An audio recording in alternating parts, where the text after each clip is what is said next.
Hello everyone समस्त के मो जुहार मैं आशा कर सभी बहुत बढ़िया थे मुई भी बहुत बढ़िया अच्छे।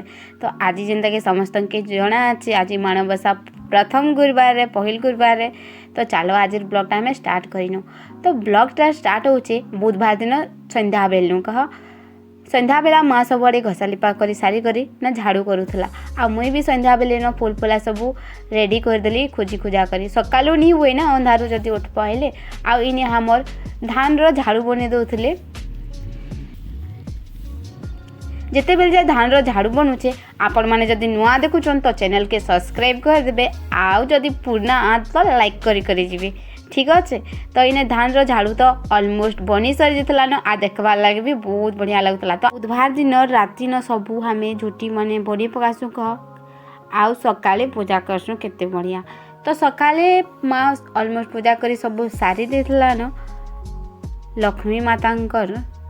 तो आपण माने भी केंता केंता पूजा पाठ कले जे मते कमेंट करवार बिल्कुल भी नहीं भूलबे। तो आज दिन तो बहुत बढ़िया गला। तो आपण मन का दिन केंता कला जे मते कमेंट करवार बिल्कुल भी नहीं भूलबे। आउ आज लागी बाय बाय फिर से मिलवा गुटे नुआ वीडियो रे। Thank you.